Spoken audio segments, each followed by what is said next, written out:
I'm Monica, 29, a talented graphic designer who's poured her heart into my family's print and design company for the past 5 years. I've loved creating beautiful designs that brought in major clients and helped grow our business from a small shop to a respected name in our industry. But everything changed the day I discovered the painful truth about how my family really valued my contribution. The betrayal cut deeper than any knife could, coming from the people I trusted most in this world. Before I reveal what made me close my laptop and walk away from my family business forever, let me know where you're watching from and hit that like button if you believe families should never take advantage of each other's loyalty. After graduating with honors in graphic design, I found myself at a crossroads that many new graduates face. My inbox was filled with exciting job offers from prestigious design agencies in New York and San Francisco. Companies that I had dreamed of working for since my freshman year were suddenly within my reach. "You've got another email from Patterson Design Group," my roommate Julia announced as she walked past me in our tiny apartment kitchen. "That's the third one this week. They really want you."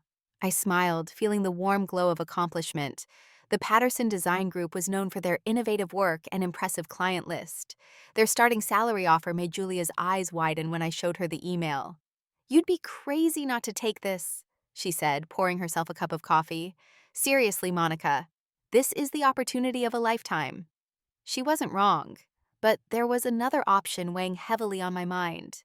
My parents, James and Karen Wilson, had built Wilson Print and Design from the ground up. What started as a small print shop had evolved into a respectable design and print company serving businesses throughout our region. They needed someone to breathe new life into their design department. "Just think about it," my father had said during our Sunday phone call. "You wouldn't just be an employee. You'd be building something for your future. This company will be yours someday." My mother had chimed in, her voice warm with pride. "No one has your talent, honey. You could transform the business. We need you." Their words resonated with me. The family business had paid for my education. I had grown up watching my parents work tirelessly to build something meaningful.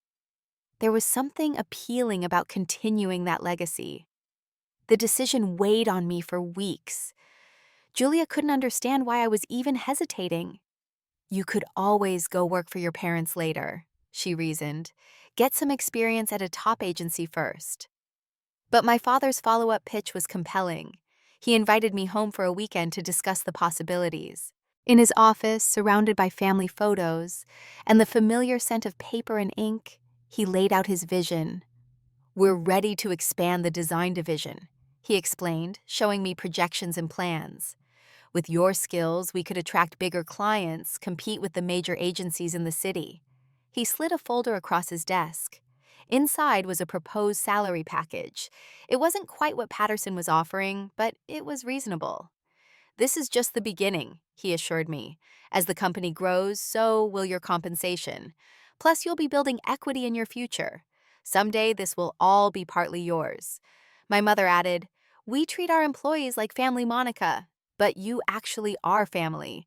We'll always look out for your best interests." Their sincerity seemed genuine. My younger sister Natalie had recently joined the company's finance department after completing her business degree. At 24, she was already showing aptitude for the numbers side of the business. "It's so great working with Mom and Dad," she told me over lunch that weekend. "There's just something special about building something together." Her enthusiasm was infectious. By Sunday night, I had made my decision. I called Patterson and politely declined their offer along with the others. My future would be with Wilson Print and Design. My first day was filled with excitement. My father introduced me to everyone as our new creative director, a title that filled me with pride. I was given a spacious office with a view of the downtown skyline and all the equipment I could ask for. "We want you to be comfortable," my mother said, squeezing my shoulder. "This is your home now." The early months were everything I had hoped for. I dove into projects with enthusiasm, often staying late to perfect designs or meet tight deadlines. My new concepts and fresh approach helped land several important clients. My parents beamed with pride during meetings when clients praised my work. "That's our daughter," my father would say, his chest puffing slightly. "Creative genius runs in the family." I felt valued and respected. My colleagues, many who had known me since I was a child visiting my parents at work, welcomed my input and ideas. There was a comfort in the familiarity, a sense that I was where I belonged. Natalie and I would occasionally grab lunch together, strengthening our bond as sisters and colleagues. She seemed to be thriving in her role, quickly mastering the financial aspects of the business. Dad's teaching me everything about the operational side, she mentioned one day over sandwiches. There's so much to learn, but I love it. I noticed she was sporting a new designer watch and handbag. When I commented on them, she shrugged. Just treating myself. Finance pays well. It seemed innocent enough at the time. I was focused on building my portfolio and helping grow the business. My salary covered my modest apartment and basic needs, and I was saving what I could. I assumed Natalie was simply better at managing her money than I was. As my first year turned into 2, then 3, I settled into a comfortable routine. The company was growing steadily, and my designs were a significant part of that growth. I felt proud of my contribution to the family legacy. What I didn't realize was that beneath the surface of our family harmony, an inequity was growing that would eventually shatter everything I believed about my place in the family business. The first signs that something wasn't quite right began to emerge during my 3rd year at Wilson Print and Design. I had been examining my personal finances, creating a budget to save for a down payment on a condo. When I realized something odd, my salary had remained exactly the same since my first day. In the corporate world, annual reviews and corresponding salary adjustments were standard practice. I had assumed that in a family business these formalities might be overlooked, but that I would still be compensated fairly as the company grew. The revelation that this wasn't the case left me feeling unsettled. I decided to approach the subject with my parents during our weekly family dinner. The timing seemed perfect. Dad had just finished telling us about a new major client they had signed that week. The Thompson account will increase our annual revenue by at least 15%, he announced proudly, refilling his wine glass. This could be our best year yet. That's wonderful news, I replied, genuinely happy for the company's success. I had, after all, created the presentation that had won over the Thompson executives. Actually, I wanted to talk about something related to the company's growth. My mother passed the salad bowl, giving me an encouraging nod. What's on your mind, sweetheart? Well, I began, suddenly feeling awkward. I realized that my salary hasn't changed since I started. I was wondering if we could discuss a raise given how the design department has expanded and the new clients we've brought in. An uncomfortable silence fell over the table. My father set down his fork, exchanging a quick glance with my mother. Monica, he said finally, his voice taking on a formal tone I rarely heard at home. The company is growing, yes, but we're also reinvesting heavily in equipment and expansion. Cash flow is still a challenge. My mother nodded in agreement. These things take time, honey. We need to be patient and think about the long term. But I thought the Thompson account was going to significantly increase revenue. I countered, confusion creeping into my voice. Revenue isn't the same as profit, my father explained, as if talking to a child rather than someone with a business minor. There are many expenses you don't see. I looked toward Natalie, expecting her to provide some insight as someone from the finance department, but she was suddenly very interested in her mashed potatoes. I understand, I said, though I wasn't sure I did. I just thought that after 3 years, and with all the new business coming in from my designs, family businesses require sacrifice. My mother interjected, her tone gentle but firm. Your father and I went years without taking salaries when we were building this company. We all need to think about what's best for Wilson Print and Design as a whole. The subject was smoothly changed to my cousin's upcoming wedding, and I was left feeling both confused and slightly embarrassed for having brought it up. Later that night, I tried to rationalize their response. Perhaps the company really was in a tighter financial position than it appeared from the outside. Perhaps I needed to be patient, as my mother suggested. But over the following months, I began noticing things that contradicted the tight cash flow explanation. The company moved into larger, more expensive offices. New equipment was purchased for various departments. My father started driving a new luxury sedan. Most tellingly, Natalie's lifestyle continued to become more lavish. She moved into an upscale apartment in the trendy part of town. She took weekend trips to New York and Chicago. Her wardrobe expanded to include designer labels that I could only admire from afar. One Friday evening, as I was working late to finish a rush project, my cousin Peter stopped by my office. Peter, Uncle Frank's son, had joined the company about a year after me working in account management. "Still here?" he asked, leaning against my doorframe. "Don't you have better things to do on a Friday night?" I gestured to my screen. The Wilcox presentation is due Monday morning, and I still have the entire social media campaign to mock up. Peter whistled. "They're working you to the bone. At least the overtime pay must be nice." I looked up confused. "Overtime pay?" "Yeah," he continued, oblivious to my reaction.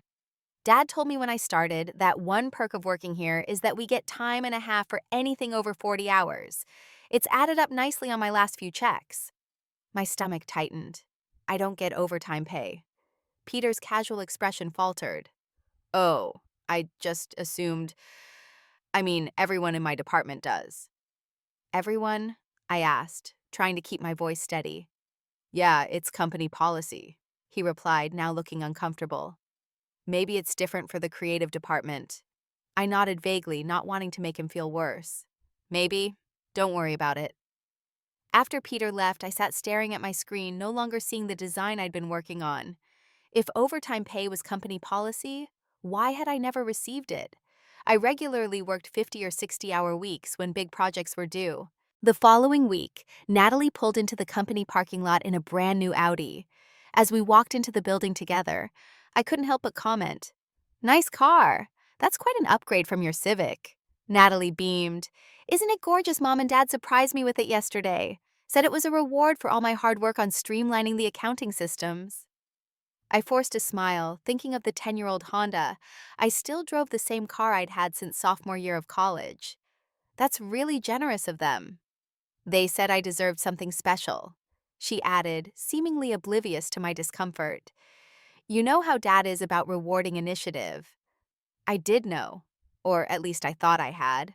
My father had always emphasized the importance of recognizing hard work and dedication. Yet here I was 3 years into a job where I regularly worked evenings and weekends, bringing in major clients with my designs, and I had never received so much as a holiday bonus, let alone a new car. That night I couldn't sleep. The disparities were becoming too obvious to ignore. I tried to think of explanations that didn't involve my parents deliberately undervaluing my contribution. Maybe they had different expectations for Natalie and me. Maybe they thought I didn't need or want the same things. But as dawn broke and I lay awake, a more painful possibility took root in my mind. What if they simply valued Natalie's contribution more than mine? What if, despite all their talk about family and legacy, I was somehow less deserving in their eyes? The thought hurt more than I wanted to admit, but I still wasn't ready to believe the worst about the people I loved and trusted most. There had to be an explanation. I just needed to find it. The revelation that would forever change my relationship with my family came during our company's biggest project to date. Lux Hotels, a national chain expanding into our region, needed complete branding and marketing materials for their new location. Landing this client would not only mean substantial revenue, but would also put Wilson Print and Design on the map for luxury brand work. The pitch was my responsibility. For 3 weeks, I barely left my office developing concepts that would capture the elegant yet approachable aesthetic Lux was known for. I created comprehensive mock-ups for everything from lobby signage to room key cards, website designs, to promotional materials. My normal 40-hour week stretched to 70, sometimes 80 hours. "You look exhausted." Alex, my boyfriend of 2 years, commented one night when I finally made it home. He had prepared dinner knowing I wouldn't have the energy to cook. I admitted, collapsing onto the couch. "But this presentation has to be perfect. Lux could transform our company." Alex sat beside me, concern evident in his expression. "I'm worried about you, Monica. You're killing yourself for this job, and I'm not sure they appreciate what you're doing." I bristled slightly at his comment. "They're my family. Of course they appreciate it." "Family or not, you deserve to be compensated fairly," he replied gently. "We've been together 2 years and I've never seen you take a real vacation. You're always working, always giving everything to the company, and what do you get in return?" His words stung because they echoed doubts I'd been trying to suppress, but I wasn't ready to face them head on. "This is different," I insisted. "If we land Lux, it changes everything. Dad already hinted that there would be bonuses for everyone involved." Alex looked skeptical, but dropped the subject, not wanting to upset me further. I was grateful. I needed to believe that this time would be different. The day of the Lux presentation arrived. The entire executive team from the hotel chain filled our conference room.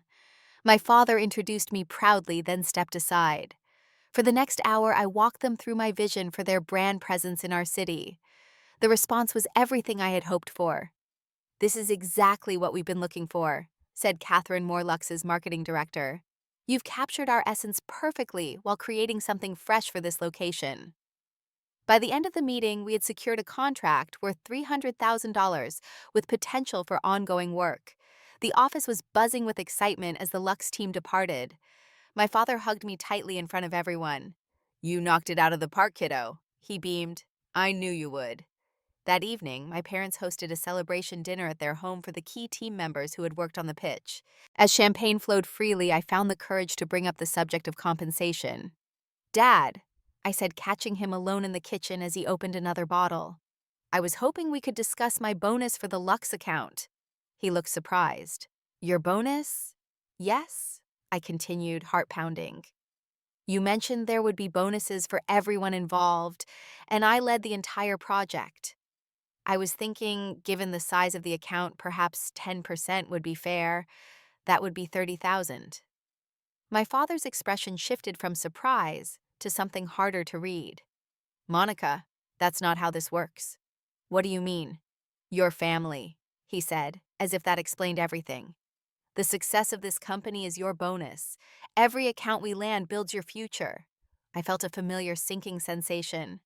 "Dad, I've been working here for 5 years now. I've never received a raise, never gotten overtime pay, never seen any tangible benefit from all the accounts I've helped land. I put everything into this Lux pitch, 3 weeks of 18-hour days." "And we appreciate that dedication," he replied, his tone becoming firmer. "But this company is your inheritance, your future. You can't expect to be paid like a regular employee on top of that." Before I could respond, my mother entered the kitchen. Sensing the tension, she asked what we were discussing. "Monica wants a $30,000 bonus for the Lux account." My father told her, a note of disbelief in his voice. To my shock, my mother laughed. Not a small chuckle, but an actual laugh, as if the very idea was absurd. "Oh, honey," she said, patting my arm condescendingly. "Your family. Family works for love, not for money." The casual dismissal of my work, my time, my talent, it cut deeper than any criticism ever could. I excused myself, claiming a headache, and left the celebration early. As I drove home, their words echoed in my mind. Your family. Family works for love, not for money. But if that was true, why didn't it seem to apply to everyone equally? The next day, I arrived at the office early, still troubled by my parents' response. The office was quiet, with most people coming in late after the previous night's celebration. I decided to use the opportunity to compile some information about the accounts I had brought in over the years and their value to the company. Perhaps with concrete numbers, I could make a more compelling case. I needed some financial data from our shared server. Natalie was out that day attending a financial seminar downtown, but I knew she kept meticulous records on her laptop, which she had left in her office. As sisters, we had always been casual about using each other's things, so I didn't think twice about logging into her computer to access the server. What I found changed everything. As I navigated to the shared drive, an email notification popped up on Natalie's screen. The subject line caught my eye immediately: July salary transfer confirmation. It was from the company's payroll service. My finger hesitated over the mouse. This was private, I shouldn't look, but something compelled me to click.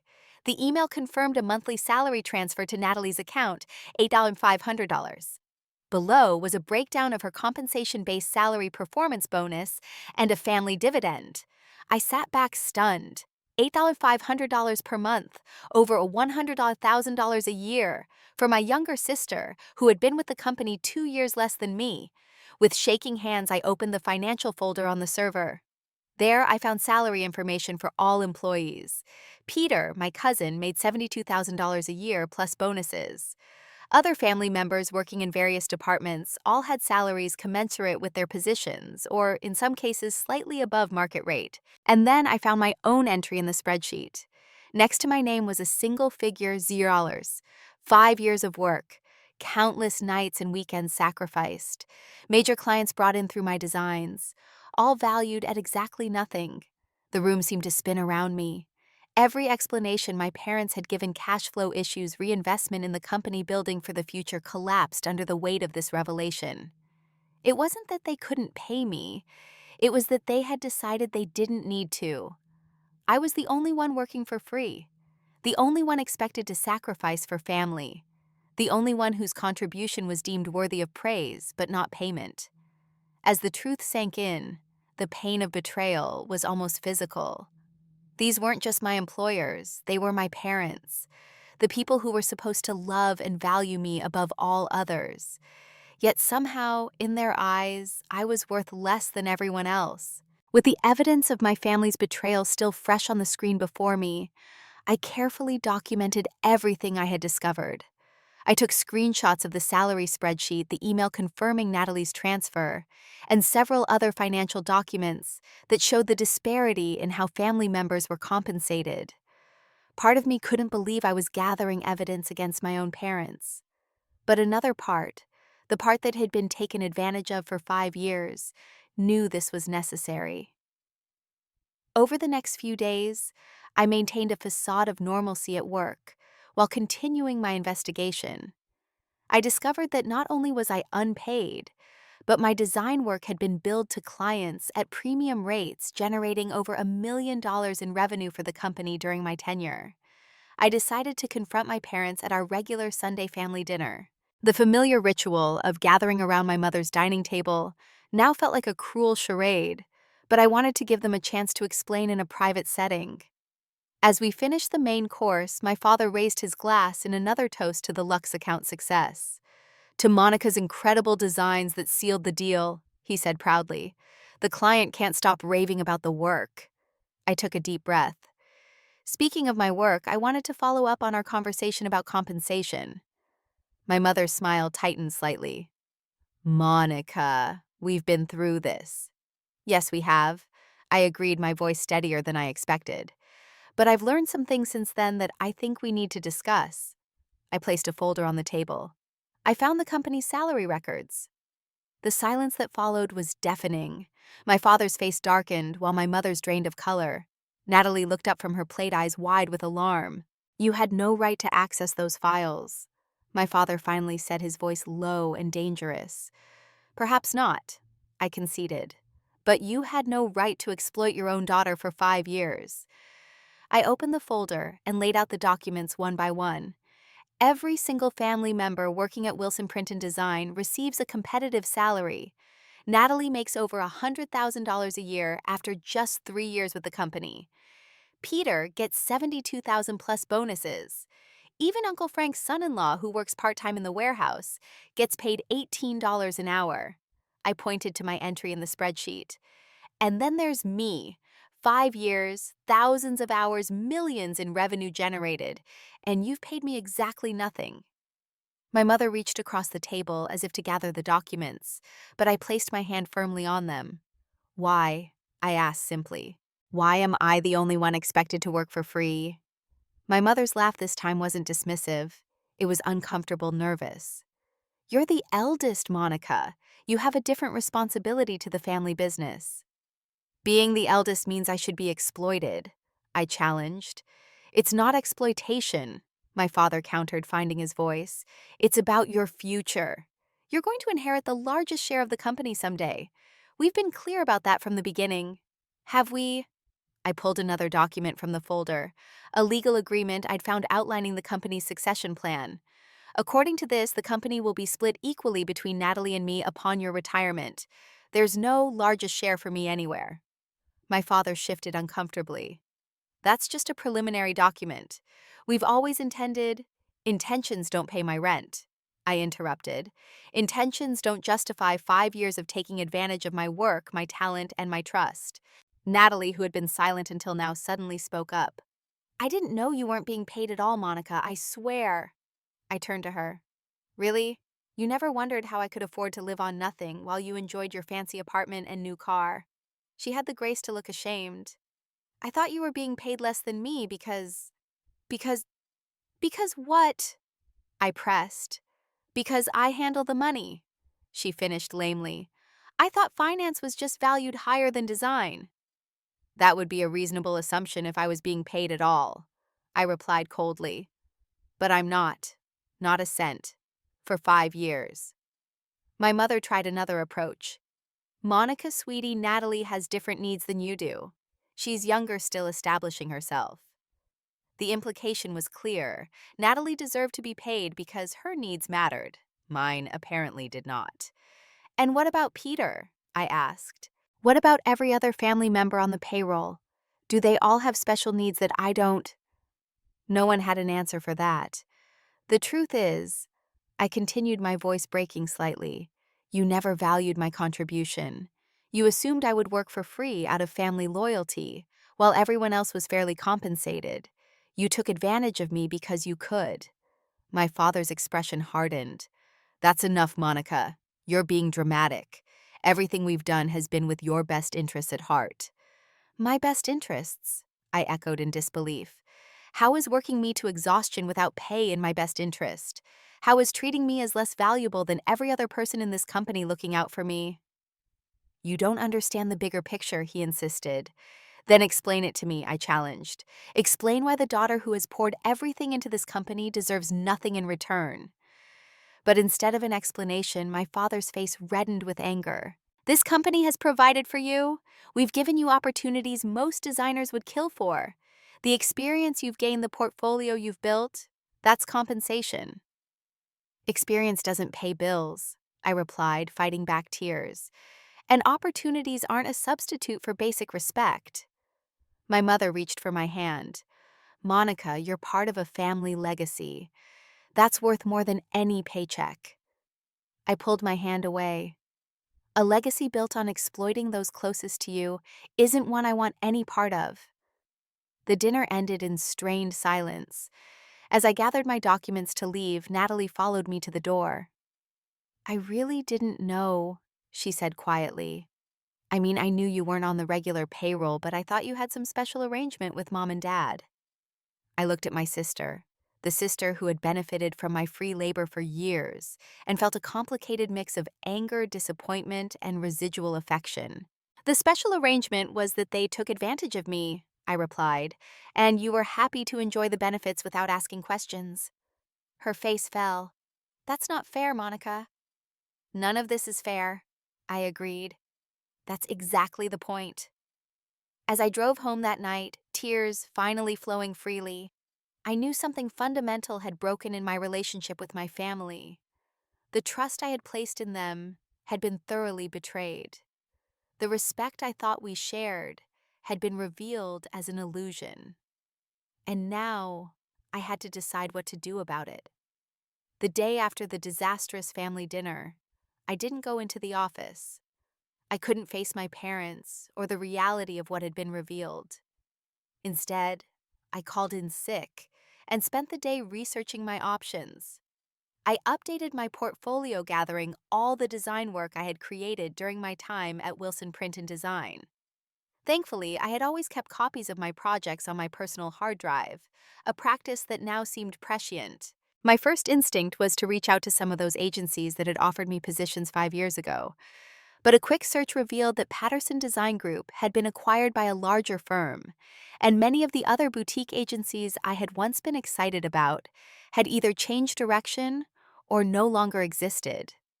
The industry had evolved during my 5 years at Wilson Print and Design, and I wasn't sure where I fit anymore. Alex came over that evening with takeout and a sympathetic ear. We sat on my small balcony, the city lights twinkling around us as I explained everything I had discovered. I just can't believe they would do this, I said, picking at my pad thai without much appetite. They're my parents. They're supposed to want what's best for me. Alex took my hand. What they did was wrong, Monica. Completely wrong. No one should be treated that way, especially not by family. But what do I do now? I asked the question that had been haunting me all day. I'm 29 years old with 5 years of experience at one company that won't give me a reference and a portfolio full of work that my parents might claim belongs to the company. First of all, Alex said firmly, your talent belongs to you. The ideas, the creativity, the vision, that's all yours. Second, you're one of the most talented designers I've ever known. Any company would be lucky to have you. His faith in me was touching, but I wasn't convinced. But how do I explain a 5-year gap with no official employment? How do I explain leaving a family business? You tell the truth, he said simply. You say you worked for your family's company, contributed significantly to their growth, but it's time for you to pursue opportunities that allow for professional advancement. Any reasonable employer will understand that. Over the next few weeks, I began a discreet job search while continuing to work at Wilson Print and Design. The atmosphere at the office had changed dramatically. My parents alternated between cold professionalism and awkward attempts to pretend nothing had happened. Natalie made several efforts to talk to me, but I kept our interactions strictly professional. My job search proved more difficult than I had hoped.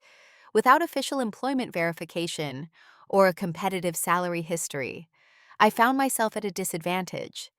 Several promising interviews ended with uncomfortable questions about why I was leaving the family business and what compensation I was seeking. We typically base our offer on a percentage increase from your current salary, one HR manager explained. When I reluctantly admitted I hadn't been receiving a salary, her expression shifted to confusion, then pity. By the 6th week of my search, I was beginning to lose hope. Then a chance encounter changed everything. I was attending a design exhibition downtown, partly to network and partly to escape the tension at home and work. As I studied a particularly innovative display, a woman beside me commented on the color palette. Bold choice for a corporate client, she observed. I like it though, shows confidence. The typography is what really makes it work, I replied. See how the serifs echo the architectural elements in the background? She turned to me with interest. Good eye. Are you in the industry? We introduced ourselves, and I learned she was Andrea Reynolds, founder of Reynolds Creative, a boutique design agency specializing in branding for sustainable businesses.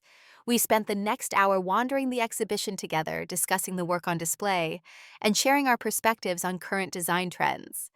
When Andrea asked about my current position, I hesitated only briefly before giving her an honest overview of my situation.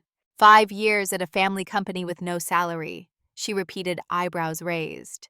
That's exploitation pure and simple. Her bluntness was refreshing after weeks of tiptoeing around the truth. That's exactly what it is, I agreed. But now I'm struggling to find a position where my experience is recognized despite the lack of official employment. Andrea studied me thoughtfully. My creative director just accepted a position in Seattle. I've been interviewing candidates but haven't found the right fit. Would you be interested in showing me your portfolio? 2 days later, I sat in Andrea's sunlit office, my portfolio displayed on her large monitor, as I walked her through my work. Her questions were insightful, focusing on my thought process and problem-solving approach, rather than just the visual outcomes.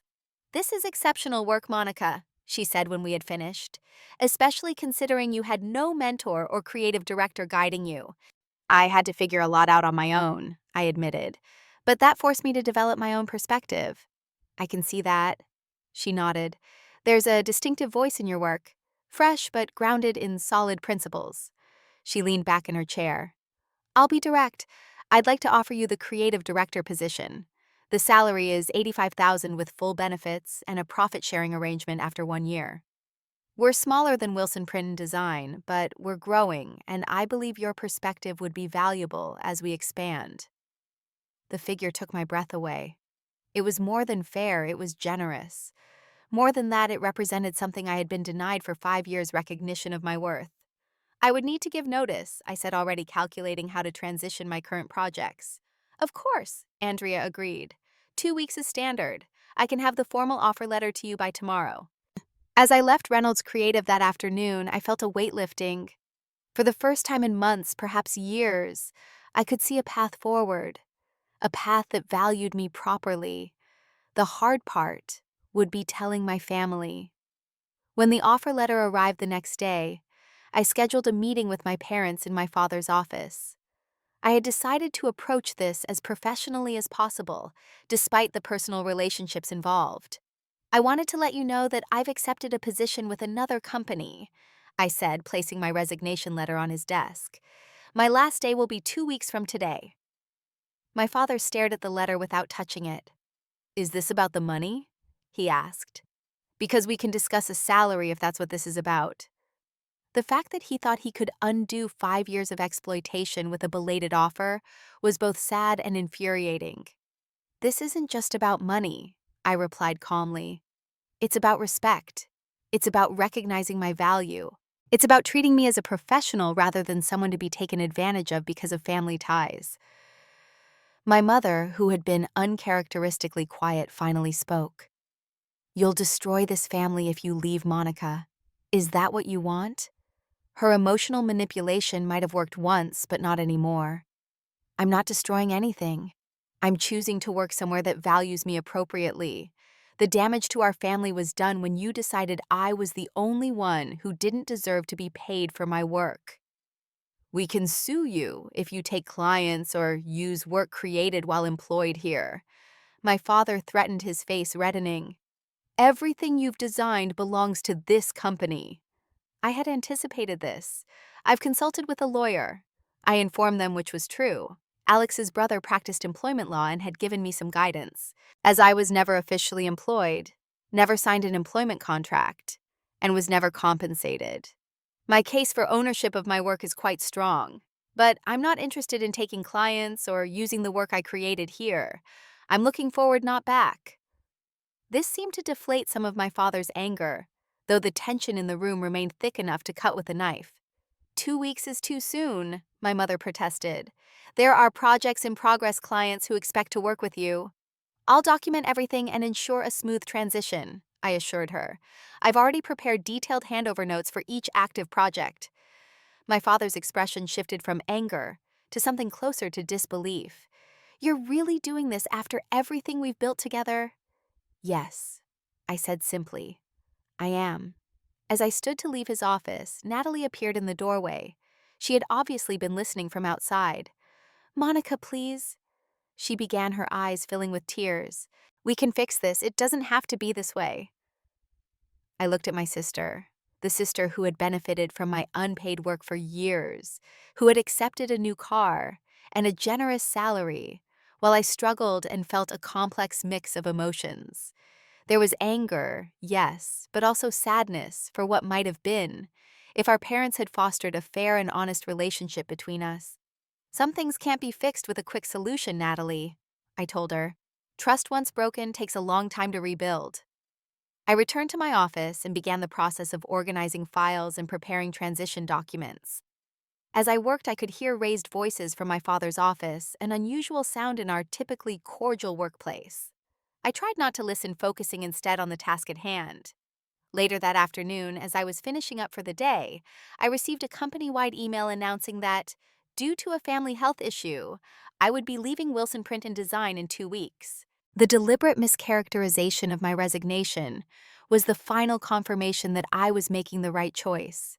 That evening, as I sat at my dining table surrounded by design materials, I was sorting through my laptop, pinged with an email notification. It was from my father, marked urgent. The message was brief. We need to discuss terms of your departure and ongoing relationship with the company. Meeting tomorrow morning, 8 a.m., my office. I closed my laptop with a decisive click. Whatever terms they wanted to discuss would be on my terms now, not theirs. For too long, I had allowed my family to dictate my worth. That time was over. The final confrontation that would sever my professional ties with my family came on a Wednesday morning, earlier than the typical start of our business day. I arrived at Wilson Print and Design at 7:45 a.m., the building still quiet and mostly empty. My father's assistant wasn't at her desk yet, but his office door was open, revealing both my parents already waiting inside. I paused in the doorway, taking a moment to gather my strength. This meeting would determine not just how I left the family business, but potentially the future of my relationship with my parents, despite everything that still mattered to me. Monica, come in. My father said, his tone more conciliatory than it had been during our last encounter. Close the door, please. I did as he asked and took a seat across from them, setting my portfolio on the floor beside me. I had brought it as a reminder of who I was and what I could do, my identity beyond being their daughter. My mother spoke first. We've been talking, and we realize we may have made some Miscalculations regarding your compensation. Miscalculations, I repeated. The euphemism for 5 years of deliberate exploitation was almost laughable. What your mother is trying to say, my father continued, is that we recognize our arrangement hasn't been fair to you. We'd like to make it right. He slid a folder across the desk. Inside was a contract offering me a position as executive creative director with an annual salary of $120,000 plus bonuses and benefits. This would be retroactive for the past fiscal year, he added, as if that addressed the issue, and we're prepared to discuss some form of compensation for the years prior. I appreciate the offer, I said carefully, but I've already accepted a position with Reynolds Creative. My decision is made. My father's facade of reasonableness began to crack. This is substantially more than whatever they're offering you. Don't be foolish, Monica. It's not about the money, I replied, though of course it partly was. It's about trust. It's about respect. It's about 5 years of being treated as less valuable than everyone else in this company, including family members who contributed far less. We've admitted we made a mistake, my mother interjected. What more do you want from us? I took a deep breath. I want you to understand that what you did wasn't just a business decision. It was a betrayal. You took advantage of my love and loyalty to this family. You exploited my talent while paying everyone else. You made me feel like I was crazy for expecting to be treated fairly. My father's expression darkened. If you leave, you'll destroy everything we've built. Clients trust you. They expect to work with you. Your departure could cost us millions. There it was, the real reason for the sudden generosity. Not concern for me, but fear of losing clients. I've already prepared transition documents for all my accounts, I told him. Detailed notes on every client relationship, every project in progress. I'm not trying to hurt the company. It won't be enough, he insisted. The Lux account alone, they specifically wanted your design aesthetic. Then perhaps you should have valued that aesthetic enough to pay for it, I replied, my voice steady despite the emotion churning inside me. Actions have consequences. Treating someone as disposable eventually means they dispose themselves. My mother, sensing the conversation slipping away from their intended outcome, changed tactics. What about the family? She asked, her voice catching. Your sister is devastated. Thanksgiving, Christmas, how are we supposed to get through those with this hanging over us? The appeal to family harmony was predictable but still effective. I did care about those relationships, complicated as they had become. I'm not cutting off the family, I clarified. I'm leaving an unhealthy professional situation. How we navigate our personal relationships going forward is a separate discussion, one that will require honesty and accountability from everyone involved. My father, seeing that persuasion wasn't working, moved to threats. You know we can make things difficult for you. The work you did here, we own it. We could prevent you from using any of it in your portfolio. We could contact Reynolds Creative, tell them you're taking proprietary information. I had prepared for this. As I mentioned before, since I was never formally employed or compensated, my claim to the work I created is legally sound. But again, I'm not interested in fighting over the past. I'm focused on the future. I stood, picking up my portfolio. I'll complete my 2 weeks' notice as promised. I'll ensure a smooth transition. After that, I hope we can begin to rebuild our relationship as a family, but it will have to be on new terms with mutual respect. As I turned to leave, my father called out, Monica, wait. This isn't over. I paused at the door. It is for me. Back at my desk, I opened my laptop to continue documenting my projects. The screen lit up with notifications, dozens of emails, text messages from relatives, even a voicemail from Uncle Frank asking what was going on. Word was spreading through the family grapevine, no doubt with my parents' version of events leading the narrative. As I sorted through the messages, Natalie appeared at my office door. Her eyes were red-rimmed, her normally perfect appearance slightly disheveled. Can we talk? She asked tentatively. I gestured to the chair across from my desk. I'm listening. She sat fidgeting with the sleeve of her blouse. I didn't know, Monica. About you not being paid at all. I swear I didn't. You're in finance, Natalie, I replied skeptically. You've seen the books. I've seen accounting summaries, not detailed payroll, she explained. And when I did notice your name wasn't on the regular payroll, Mom told me you had a special arrangement that you were being compensated through some other mechanism for tax purposes. I wasn't sure whether to believe her. Even if that's true, you must have wondered how I afforded to live while you were getting a six-figure salary and a new car. She looked down. I assumed you were making investment income from your portion of the company. That's what Mom implied. Investment income from shares that don't actually exist, I noted bitterly. I know it sounds naive now, she admitted, but I believed them because I wanted to, because it was easier than questioning whether our parents were being fair. There was truth in that, at least. We're often willing to accept convenient explanations when the alternative would force us to confront uncomfortable realities. What do you want from me, Natalie? I asked directly. I don't want you to leave, she said, a tear slipping down her cheek. Not like this. Not with everything broken between us. I'm not leaving to hurt you or anyone else, I told her. I'm leaving because I need to work somewhere that values me properly. I understand that now. She nodded. But isn't there some compromise? Some way you could stay and things could be fair? I shook my head. The trust is gone, Natalie. And without trust, there's no foundation for a working relationship. She wiped her eyes. What about us as sisters? That was the harder question. Despite everything, Natalie was still my sister. We had shared a childhood, shared memories, shared blood. That will take time, I said honestly. I need space to process everything that's happened. She nodded slowly, accepting, but clearly hurt. Will you at least let me know how you're doing after you're gone? Yes, I promised, but right now I need to focus on making this transition as smooth as possible. After Natalie left, I returned to my documentation work. Around midday, I received a text from my father. Legal team advises all your work product belongs to company. Meeting with lawyers this afternoon. Suggest you reconsider our offer. The implied threat was clear, but I refused to be intimidated. I had consulted with Alex's brother and knew my position was stronger than they thought, especially given the lack of formal employment documentation. That afternoon, as I was finishing a detailed handover document for the Lux account, I received an email notification. The company's IT director had revoked my access to several shared folders containing my design files. The message was copied to my father and the company's legal counsel. This petty power play made my decision crystal clear.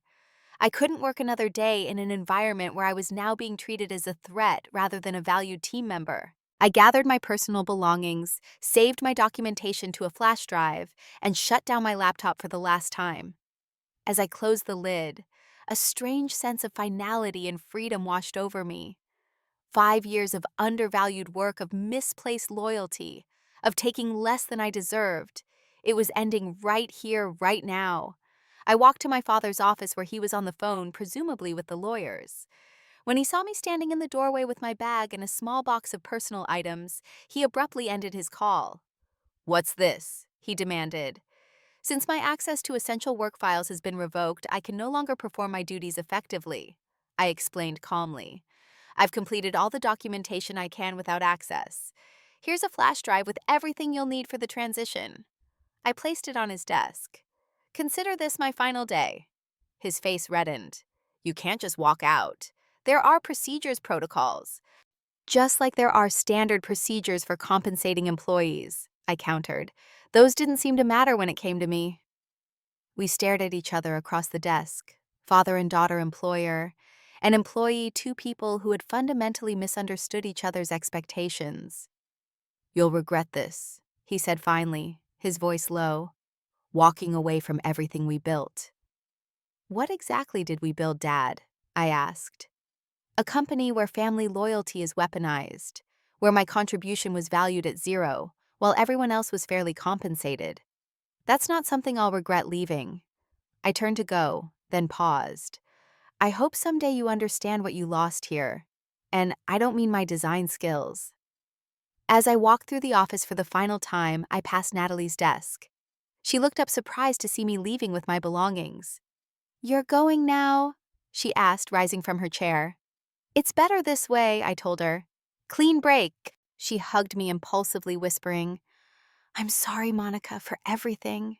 I returned the embrace briefly. I know, me too. And with that, I walked out of Wilson Print and Design for the last time, closing the door on 5 years of exploitation and opening one to a future where my worth would finally be recognized. 6 months passed in what felt like both an eternity and an instant. My transition to Reynolds Creative had been smoother than I could have hoped. Andrea proved to be not just a fair employer, but a genuine mentor, someone who valued my perspective and pushed me to grow in ways I hadn't at Wilson Print and Design. Your concept for the Riverwood campaign is brilliant, she told me one afternoon as we reviewed my proposal for an eco-friendly housing development. You've managed to make sustainability feel aspirational without being preachy. That's not easy to do.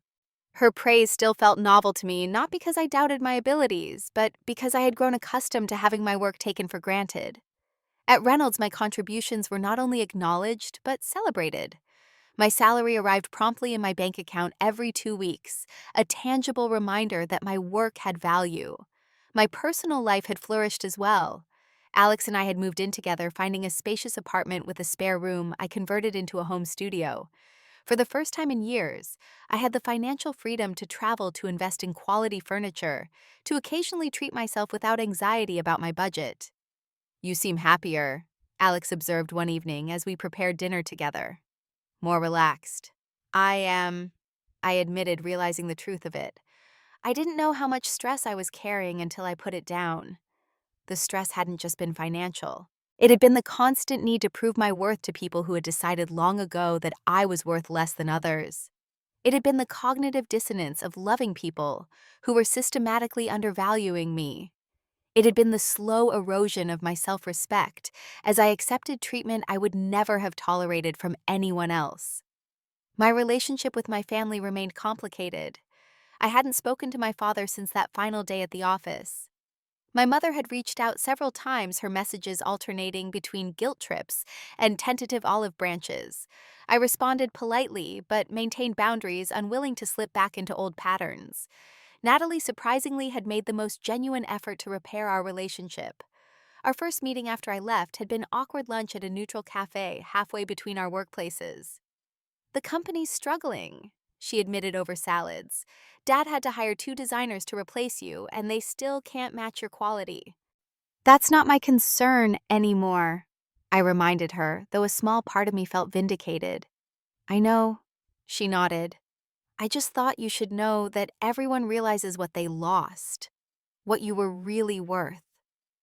It was the closest anyone had come to a real acknowledgement of the injustice I had experienced. Over the following months, Natalie and I rebuilt our relationship slowly, discovering that without the power dynamics of the family business between us, we actually enjoyed each other's company. Other family members had reached out as well, often awkwardly. Uncle Frank called to say he'd always thought I was getting something on the side, and was shocked to learn I'd worked for free. Cousin Peter sent a text saying simply, "You deserved better. We all knew it." These acknowledgments, while appreciated, couldn't undo the years of exploitation, but they helped me understand that not everyone had been complicit in the deception. The most significant development came almost exactly 6 months after my departure.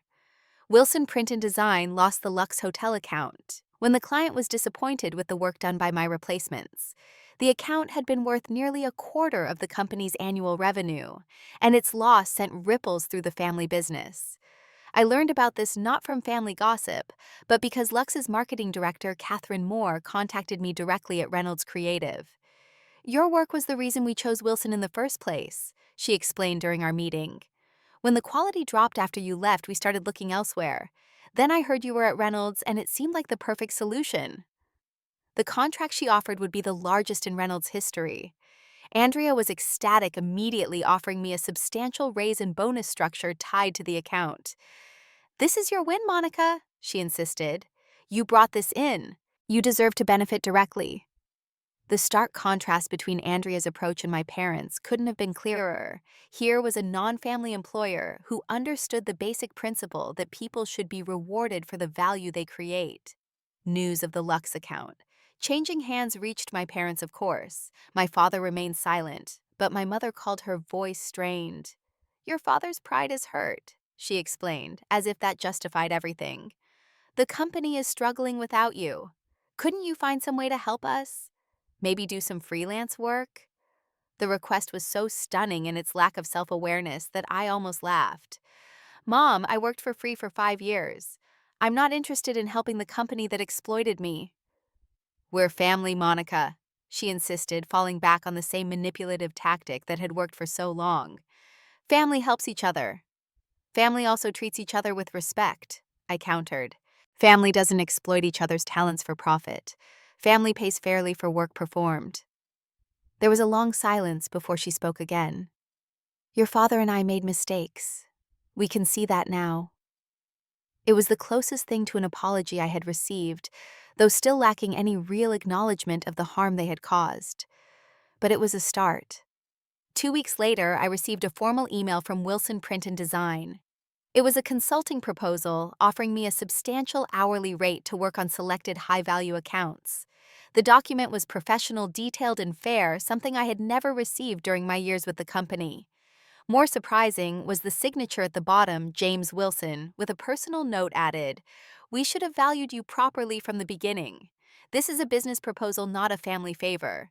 Your expertise is worth what we're offering more actually." I showed the proposal to Andrea, concerned about conflicts of interest. She surprised me with her response. "Take it if you want to," she said, "as long as it doesn't interfere with your work here or involve direct competitors." I have no objection. In fact, it might be good for you. Closure, maybe. After careful consideration, I accepted the consulting arrangement on my terms: limited hours, specific projects, only payment upfront for blocks of time. It wasn't about the money anymore I was earning well at Reynolds, but about establishing a new paradigm of respect with my family. My first consulting meeting at Wilson Print and Design was surreal. I entered the building not as the daughter desperate for approval, but as a successful professional whose expertise commanded a premium. My father greeted me with formal courtesy in the conference room, other team members nodding respectfully. "Thank you for coming in," he said, extending his hand as if we were meeting for the first time. Perhaps in a way we were meeting as equals for the first time in our lives. The work relationship we established was strictly professional. No family dinners, no emotional manipulation, no expectations beyond the scope of our agreement.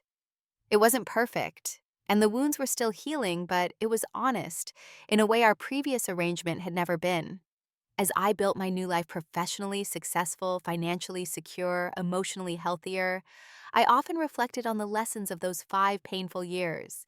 I had learned that love and respect aren't the same thing, that loyalty shouldn't require self-sacrifice, that sometimes the hardest boundaries to establish are with the people who should have been protecting your interests all along. Most importantly, I learned that my value wasn't determined by what others were willing to pay me, but by what I was willing to accept. By standing up for my worth, I hadn't just secured fair compensation, I had reclaimed my sense of self. The journey from exploitation to empowerment wasn't one I would wish on anyone, but I couldn't regret the strength I had found along the way. Sometimes you have to close your laptop literally and figuratively on situations that diminish you in order to open new windows of possibility. Life is too short to work for free, especially for those who should value you the most. I hope my story resonates with some of you out there who might be in similar situations. Have you ever had to stand up for your worth, whether in a family business or elsewhere? Share your experiences in the comments below. And if this story helped you think differently about your own situation, please hit that like button and subscribe to hear more stories about finding strength through difficult circumstances. Remember, sometimes the hardest decisions lead to the most beautiful beginnings. Thank you for listening, and I wish you the courage to know your worth and the strength to stand up for it.